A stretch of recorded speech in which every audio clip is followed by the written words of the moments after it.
This week in the Dibley Diaries, we're thinking about St Andrew and Advent Sunday all together.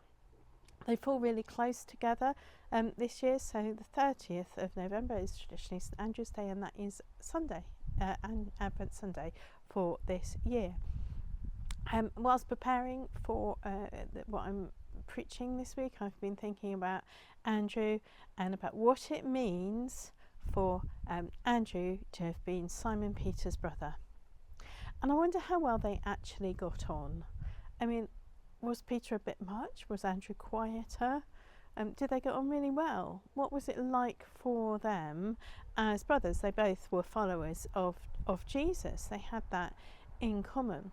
Why am I talking about this in what's traditionally the rural challenge part of the video? Well, I'm talking about it because when you move somewhere new in a rural situation, as a minister or into a church community, you do have to be really careful, because there may well be people related to each other that you don't know are related. They could be siblings.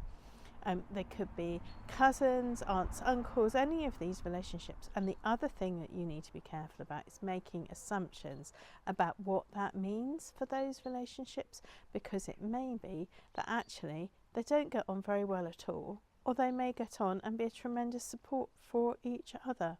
So we need to think about what it means that we have familial relations within our church communities and within our villages, but also be aware that actually they may be good relationships or they may be difficult relationships for people.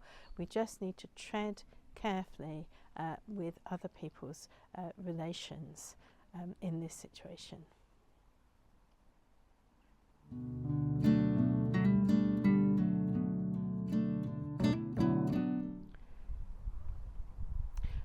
Thought for the week this week is about St Andrew and about Advent Sunday.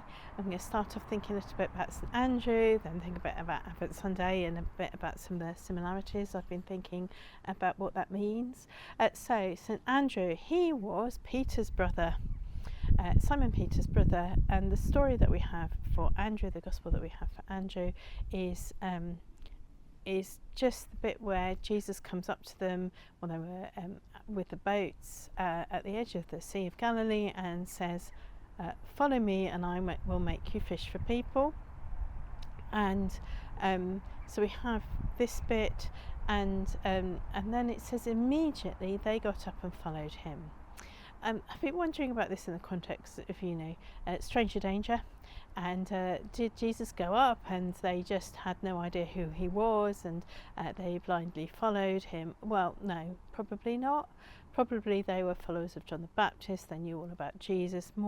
This was probably more likely a kind of "it is time" calling. It's time to do this. Let's go sort of thing that they were doing.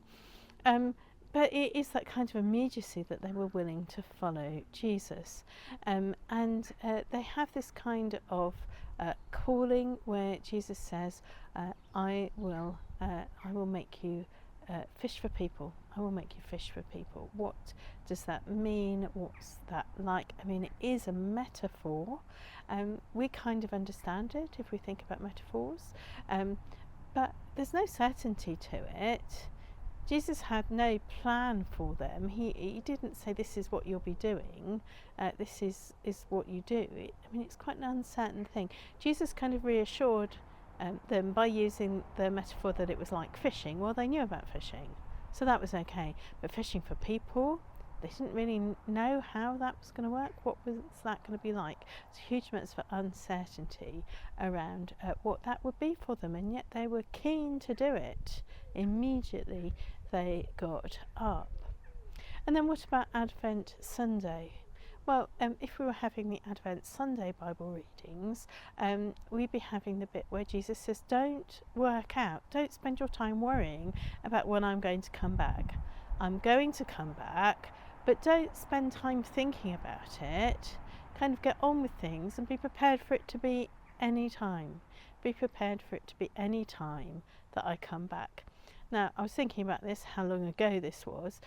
I was one of the people who, in the middle of their party between 1999 and 2000, nipped out of the door about midnight just to check Jesus wasn't coming back. he wasn't there.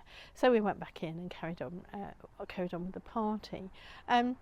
However, we need to be prepared. It could be now, or it could be really soon. But also we need to live in these uncertain times. And what does that mean for us? So we live in this kind of difficult time, and we're uncertain because we don't know what it's going to be like between Jesus first coming here and Jesus coming back. So we live in this time of uncertainty. We live in this time of uncertainty. How did Andrew deal with the uncertainty with which he was faced when Jesus called him? Well, he went. He followed Jesus. He went pretty quickly. He went immediately, it says. He follows Jesus into the uncertainty. He followed Jesus into the uncertainty of what on earth fishing for people would be like for him. There are so many stories about what happened to Andrew, where he went, that he was a great traveller, that he went to lots and lots of different places, and that eventually he was crucified in one of the persecutions. So, whilst Andrew went with Jesus into the uncertainty, not knowing what was happening, we live in this uncertainty all the time. We don't know when Jesus is coming back, and we are explicitly forbidden from contemplating when it might be. So how do we live faithfully in the uncertainty that we face? How do we live well for God in this time?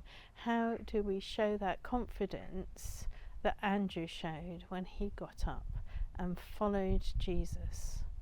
What does it mean for us that Jesus acknowledges all the things that we have already done, but might be calling us to something new, something different, something far away? How do we live well in the uncertainty?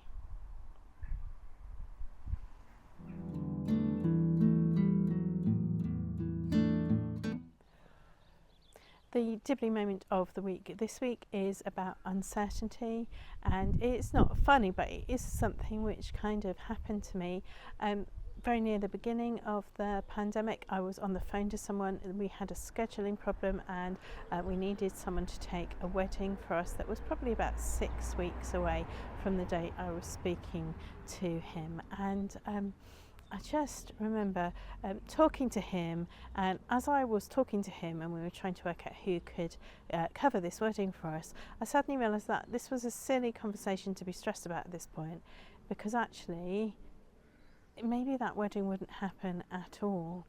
And later that morning, in fact, there was the announcement saying that all places of worship would be closed, and obviously weddings cancelled.